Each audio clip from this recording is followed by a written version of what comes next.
Salama tompoko, ireto misy teboka vitsivitsy izay tsara ho fantatritsika mahakasika ny amin'ny batisa. Teboka voalohany, iza no tokony ho atao batisa? Matetiky vavalamboropolo andiny fa 7 ataovy mpianatra amin'ny firenena rehetra manova batisa azy. Narany ray sy ny zanakary ny fanamasina. Zany hoe nizaniza olona te ho tonga mpianatra ny tompo dia tsy maintsy atao batisa. Ka iza no olona tokony atao batisa? Ny olona rehetra tsy akanavaka na lahy na vavy na mpanankarena na mahantra, nizaniza te ho tonga mpianatry ny tompo. Ieny ary. Ny olombelona rehetra zany mila atao batisa zay te ho tonga mpianatry ny tompo. Na olon-dehibe na zazakely ary zany mila atao batisa avokoa. Mamaly atsika eo amin'ny asana apôstôly tompo 2:7 mibebay ianareo rehefa samy atao batisa amin'ny anaran'i Jesosy avy. Eny tokoa, na dia fepetra ary zany ahatongavantsika eo mpianatry ny tompo, na dia hoe tsy maintsy atao batisa daholo ary ny olona rehetra mba azona misalotra an'izay anarana lehibe izay misy fepetra izay takeny ny tenin'Andriamanitra amintsika. Fepetra mba ahafahana manao batisa ny olona anankiray dia izy mahay mibebaka. Mibebay ianareo izy areo ka samy atao batisa amin'ny anaran'i Jesosy. Tsy misy olona azo atao batisa na tokony atao batisa raha tsy olona efa mahay mibebaka. Ka eto tsika tsy amin'ny taona hoe 50 taona na 20 taona na 12 taona. Amin'ny fotoana zay aizany an'izany hoe mibebaka izany. Ka mety 10 taona, misy ankizy 10 taona dia efa mahatsapa tsara zany. Mitomany izy rehefa mivavaka dia mifona aminao Andriamanitra fa nanao ratsy nanota amin'izay fotoana izay dia efa azo atao batisa izy satria nahoana efa mirosa ao anatin'ny fibebahana. Ho an'izay tsy mahay mibebaka zany dia tsy azo atao batisa mihitsy na 4 taona na 4 taona. Na zazakely io zany dia efa tsy azo atao batisa aloha satria ny zazakely tsy mahay mibebaka. Zazakely minono ve inona moa ny fibebahana ho ataony amin'izany. Ny olon-dehibe na efa 50 taona ary ka tsy mbola mahay mibebaka dia tsy mbola azo atao batisa satria naona fepetra takina ny amin'ny anaovana batisa. Dia ny fibebahana. Fanontaniana manetikitika amin'ny fisainantsika manaraka, amin'ny rano be sa amin'ny rano kely, anaty piscine zany, anaty baignoire, anatina ina koa amin'izao fotoana izao misy manao batisa anatina siny be reny. Tahaka ny anarany fomba anaovana batisa kortiana voalohany toko fahafolo andiny faharoa ary izy rehetra dia natao batisa ho amin'ny Mosesy tamin'ny rahona sy ny ranomasina. Karazana kisarisary no men'Paoly apôstôly eto ny batisa izay nahazo ny zanak'Israely tamin'ny fotoan'andro nanaovana ny zanak'Israely tamin'ny fotoan'andro. Tsy mbola nisy batisa kory tamin'ny andro Mosesy. Tandindona fotsiny ihany ty omeny. Tandindona nefany misy zavatra azosika raisina tsara mihitsy atao ambany rahona. Matoa ny rahona no nanaovana batisa azy ireo dia manalo kazy tanteraka zany na feno nandifitra tanteraka ny tenan'ny ray manontolo.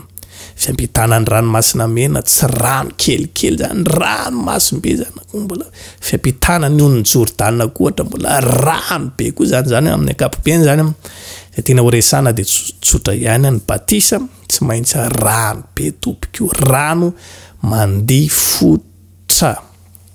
Ka mety hoe tsy misy rano be, ranomasina any amintsika tovy anatiny reny siny be reny, be da be ny olona manao an'ireny amin'izao anaty siny be dia mihizantsika hoe tsy mety zao fa tsy maintsy rano be. Rehefa mandifitra io mandifitra ny tena ray manontolo dia satria izay ny tandidon'ilay batisa tamin'izany fotoana. Rehefa mandifitra io azosika tsara mihitsy ny manao azy ao anatin'izany siny be izany zay tsy mety fotsiny zany dia reny afafafy kely reny amin'ny tanana na reny ateboteboka kely ety reny dia misy manao hoe mandika afo reny zany tsy tena izy fa rehefa tafalona ao anatina rano be anankiray, anatina rano anankiray ny tena ray manontolo dia efa batisa no iantsona an'izay. Na ho raisika koa raha ny teny fiaven'ny batisa, batizo, batizaina itsika tsara zany hoe plonger, submerger, zany hoe tena aletika tanteraka anaty rano mihitsy zany no tika. Petrakintsika hoe iny fanontaniana manaraka mety manetikitika amin'ny fisainantsika koa amin'ny anaran'iza no tokony anaovana batisa. Sy ny apôstôly toko 2:7 dia milaza Petera ato fa amin'ny anaran'ny Jesosy no tokony anaovana batisa. Jesosy nefa dia milaza koa ry Mateo toko 2:7 anaran'ny ray zanaka ary ny fanamasina. Zany hoe tsy manova zavatra be kory zay fa tovy ihany na io amin'ny anaran'ny ray zanaka ary fanamasina na io amin'ny anaran'i Jesosy dia mety daholo ihany satria zavatra ara-baiboly daholo.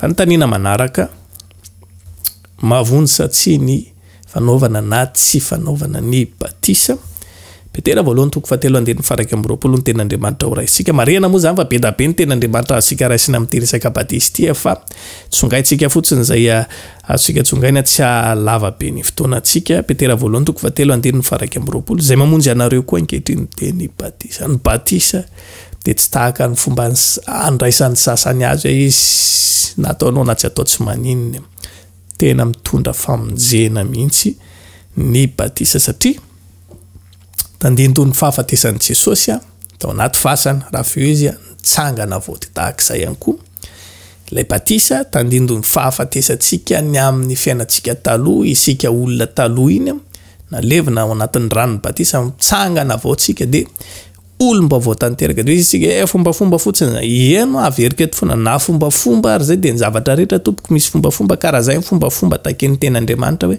andraisantsika an'ilay famonjena de tsy maintsy atao zany sasitsika adievitra be ty koa zay manitikitika amin'ny sainantsika matetika rehefa mifindra fiangonana visaka mifindra fiangonana ve de mila atao batisa foana za so Jesosy mamonjy ozy isika de resy lahatra ndray any amin'ny vahoan'ny oloko de tonga any koa de tereny le pasteur andray hoe tsy maintsy atao batisa de findra ndray tary amin'ny apokalypsy de tonga andray tsy maintsy atao batisa zany isaka mifindra fiangonana za atao batisa foana ny sasany efa impito imbalo insivy atao batisa tsy mila an'izany tsy mila verimberiny zany io Jona toko fatelo amby folo andeny fa folo ny ten'Andriamanitra ho raisitsika zay efa nandro tsy mila verina mpandroana intsony afa-tsy nitongotra ihany ozy izy Jesosy zay olona efa nandro tsy mila verina mpandroana intsony inary nantony mahatonga antsika milaza hoe tsy mila averimberina intsony zany batisa zany raha mamakitsika any amin'ny Hébreo toko fahinana de mahita tsara mihitsy fa raha toka averina atao batisa foantsika de tahaka ny hoe mamerina Jesosy ao pasana foana indray de manantona azy eny ambony hazo fijaliana indray de mbola izy itsangana maty satria zay le tandidy olona batisa de